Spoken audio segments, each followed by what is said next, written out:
Hi everybody and welcome to Heel Heat. My name is George Coles, and on this episode we're doing It Came From The Network. Topic of this It Came From The Network, Big Money Hustlas. Now, you may have seen on the last It Came From The Network, we're doing a bit of a theme here for the month of December, and we're calling it a Carnival Christmas. Basically, we're reviewing some wrestling or wrestling adjacent media that is in the world of the Juggalos of the Insane Clown Posse. If you're not familiar, this was a movie that was put out by the Insane Clown Posse. I believe the year was 2000 that it came out, right at the height of their popularity. So we're going to go ahead and review that today. Now, normally I go down and I review matches on a scale of 1 to 5. For this movie, I'm going to rate the entire movie on that same scale, 1 to 5, 1 being the worst, 5 being the best. There are going to be spoilers if you've never seen this, but the basic premise is this is kind of a send-off or a spoof of the 70s cop movies, the blaxploitation movies, with a little bit of other elements mixed in. Think of something in the vein of Airplane or Naked Gun or the Scary Movie movies. This is kind of that same thing with an Insane Clown Posse twist to it. Without further ado, let's jump right in. We start the movie off with a funeral parlor. There's a funeral going on, and we meet our protagonist for the movie, which is Sugar Bear, played by Shaggy 2 Dope from the Insane Clown Posse. The best way to describe Sugar Bear is he's basically Superfly, but played by Shaggy 2 Dope. So we see that Shaggy starts telling a story, or Sugar Bear starts telling a story, which we then go to our second scene, which introduces us to the antagonist of the movie. First, Big Baby Sweets, who's played by Violent J, the other half of the Insane Clown Posse. His minions, Little Poot, who's played by the Monoxide Child from Twisted, and Big Stank, who's played by Jamie Madrox from Twisted. We see from their point of view them shaking down someone that owes them money, and the big reveal is it's Mama Sweets, Big Baby Sweets' mother. That's going to come in play at the end of the movie here, so keep that in mind. I absolutely love this movie, and while the Sugar Bear stuff is funny, he was very scripted, and from what I understand, everyone else had a lot of leeway to add some improv in there. And Violent J really shines as Big Baby Sweets here. Him playing off of Twisted in these roles is really great. It's kind of a sad reminder of how awesome that grouping used to be now that there's a rift between the two camps, ICP and Twisted, and we're going to talk about that a little bit later on in the movie. But it's sad knowing that that's going on right now when we had such great stuff as this going on in this movie. After that, we're introduced to some of the other good guys. We get the Chief, who's played by John Brennan, famously of the Jerky Boys. And if you're too young to remember the Jerky Boys, it was a comedy group, him and his partner Kamal, who Kamal's in the movie as well. He has a lesser role. But they would do prank calls, and they would put out tapes of their prank calls. They were very popular in the 90s and early 2000s. Then we're also introduced to Officer Harry Cox, who's played by the always hilarious Harland Williams. If you're not familiar with the name Harland Williams, he's also in the movie Half Baked. Just an extremely gifted guy and very, very funny. He's extremely funny in this movie as well. After that, we get Officer Cox showing Sugar Bear around town. He brings them to the donut hut, which obviously the joke is that's all the cops do is eat donuts.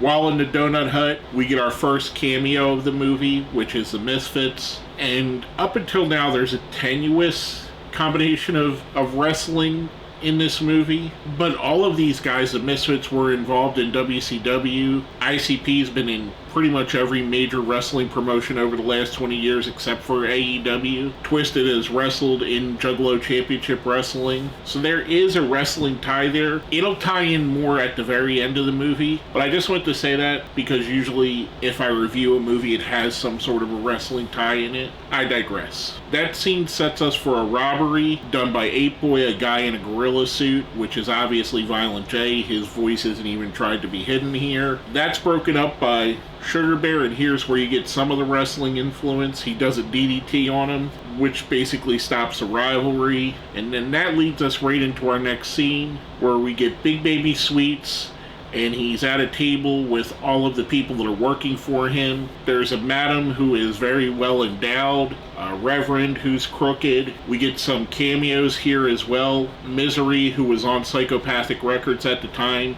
is playing Big Willie, who is selling fake gold. Alex Abyss, who was their manager, is playing a guy who basically runs a home shopping network, QVC type channel. We get one of my favorite cameos in the movie, even though he doesn't do much, with Rerun in there, who is selling bootleg clothing. If you remember around this time, there was a lot of knockoff clothes, like the popular brands like FUBU would have shirts that said PB, and they wear this in the movie instead of the FB for the FUBU. So I talk about that here, and that's played by the great Rerun Fred Berry, who, if you don't remember, was from the show What's Happening. What a great show. I loved seeing him here. He does a little bit of his dance, and he even does his hi hi hi, which, come to think of it, that wasn't Rerun's line in the show. I forget who it was, but it wasn't Rerun that had the line. Anyway, I digress. Big Baby Sweets is shown by Hack Benjamin, who is played by Jumpsteady, aka Violent J's brother. He's shown a videotape, a security tape of Ape Boy being arrested, which obviously angers him, thus setting up the crux of the conflict. We then cut to a strip club while the song Cotton Candy, which is a very good ICP song, is being played. We see a plus-size stripper come out by the name of Missy. She starts dancing around, and we find out that she's going to be the love interest for Sugar Bear in the movie, which, if you've heard ICP's music, they always talk about bigger women, especially back in this time frame. So it's cool to see a plus-size woman get some love here and treated as a sex symbol. Yes, they play up a little bit of it and say some things here, but yeah, it's pretty cool. Her and Sugar Bear start talking. They go back to her house. We get intercut scenes of a montage of them having sex, as well as Big Baby Sweets' crew out doing ridiculous crimes, over-the-top crimes. At one point, Hack Benjamin just shoots a bazooka off into the city. After that's done, we hear Harry Cox calling Shaggy. I'm going to keep calling him Shaggy and Sugar Bear probably interchangeably, so forgive me if I do. Cox called Sugar Bear, tells him what's been going on. He goes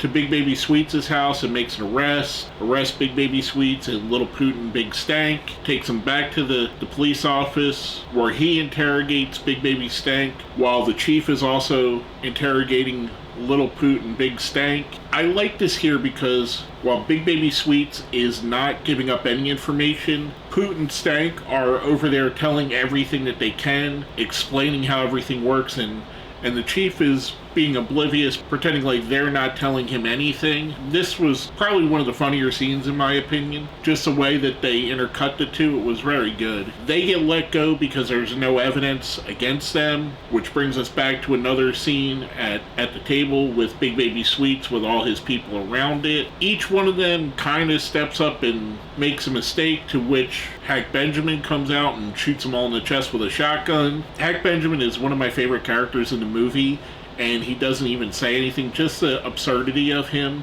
and his look. He had a great look. He basically kills all the underlings, and this is where it gets a little bit weird knowing what we know now. Violent J, aka Big Baby Sweets, calls on the assistance of Magic Ninjas, which, if you know anything, you know that's the name of Twisted's record label, Magic Ninja Entertainment, which splintered off from Psychopathic Records several years back now, and basically made the rift between ICP and Twisted, and ever since then the two camps have been going back and forth. So yeah, it was kind of weird seeing Magic Ninja in here. Even though I know that's where they got the name from, it still felt a little bit weird knowing what the drama is now. The Magic Ninjas are on a mission to basically hurt Sugar Bear.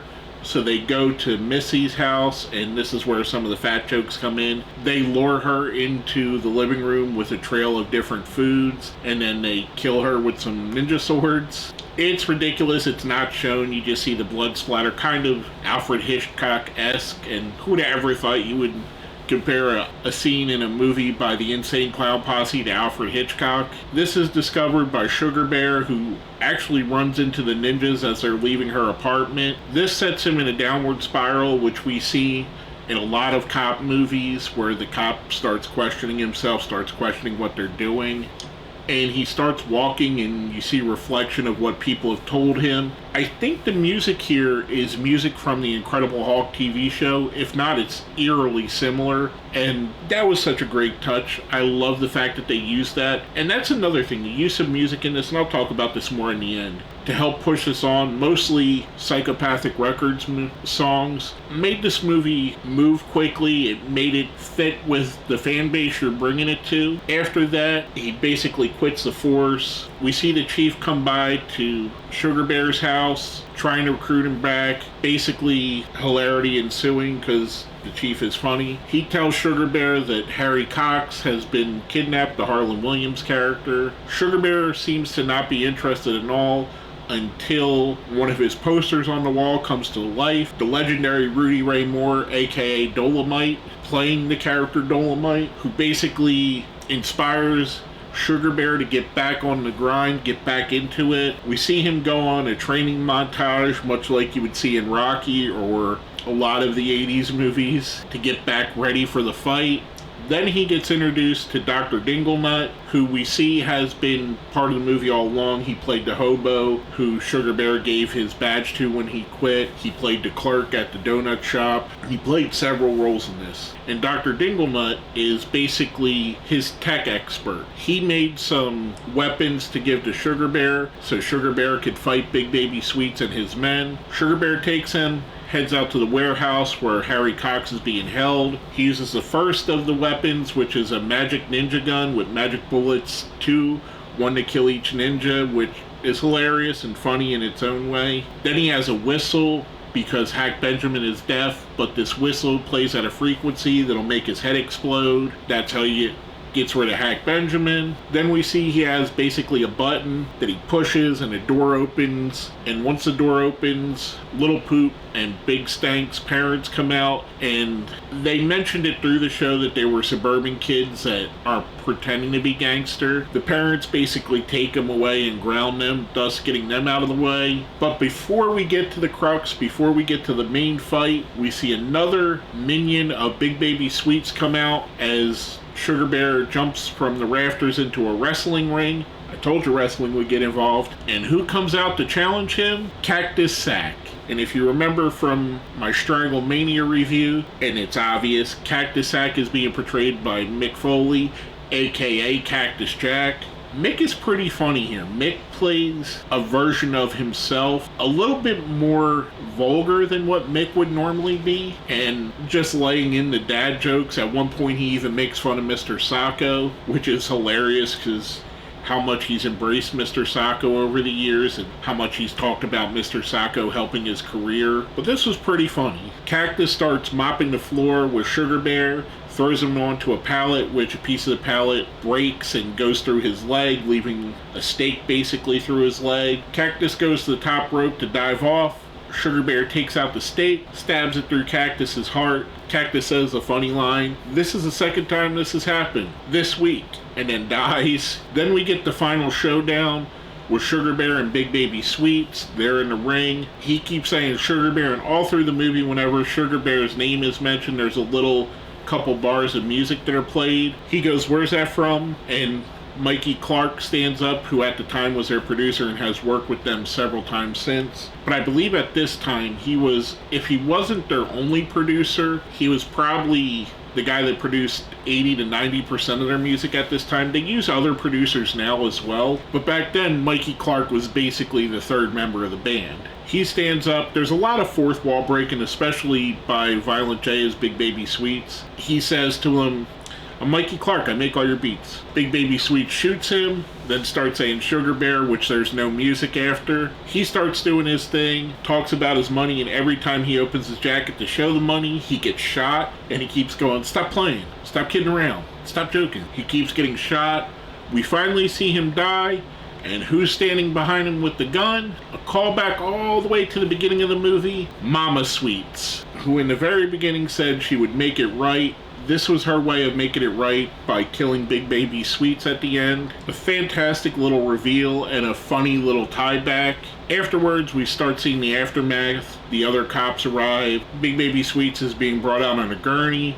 Sugar Bear stops the gurney, says let me wipe up off his face, wipes off the face paint, and under the face paint we get the big reveal, the twist of the movie, the M. Night Shyamalan-esque twist of it. Big Baby Sweets is actually Harry Cox. I remember seeing this the first time and laughing my ass off because I did not see that coming at all. Just a hilarious end to the movie. Afterwards, we go back to the funeral from the original scene where the story all started from. We start noticing some weird things, and then basically all the main characters show up at the funeral. Dolomite, Big Baby Sweets, Little Poot, Big Stank, and Sugar Bear. Harry Cox is back being a police officer, the chief, and they're all just having a shootout at this funeral. None of the main characters are being shot, but all of the other people at the funeral are catching stray bullets. A funny little ending basically to show you who was who in the movie while the credits come up, and then we see some bloopers from the movie which are hilarious as well. Overall, I thought this was a highly entertaining movie. I laughed at this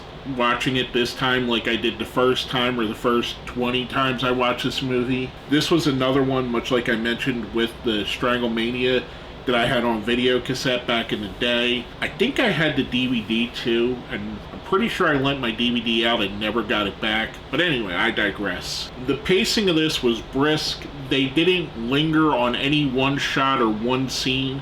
Everything moved, everything kept the story going. The cameos were good, they were funny, they fit into the movie. The little breaks of the fourth wall, the comedy in it were all very good in my opinion. I rather enjoyed this as a parody movie. I think this would work even if you didn't know who the Insane Clown Posse are or what Psychopathic Records is. I think this would still work as a parody movie. The music playing throughout it, the mostly instrumentals of the Insane Clown Posse, the music was perfect for the movie. It set the tone for what we were going to see. Both Shaggy and Jay played excellent roles here. They both were very funny. I give the slight nod to Jay, but again, knowing that he had more leeway to do ad-libs, it makes more sense that he would. Twisted was extremely funny here as well. I love this movie, and as if you could see, it was very high on my enjoyment level. I'm giving this a 5. I thought it was awesome. With that being said, if you made it here to the end, let's smash that like button, share the video, subscribe if you haven't. If you see where it says join, that's how you become a member. Becoming a member would definitely help me out. If you made it to the end of the movie, last time I asked for a whoop whoop, which is the Juggalo call. This time, give me a magic ninja down in the quotes, and I know it's the opposition label, but it's through the movie. It's a quote in the movie, so don't shoot me. Fans of ICP that hate Twisted, I'm just trying to do something different than last week. Give me a magic ninja, what? Magic ninja, what? Throw it down here in the comments. With that all being said, my name is George Coles, and it's been another It Came From the Network.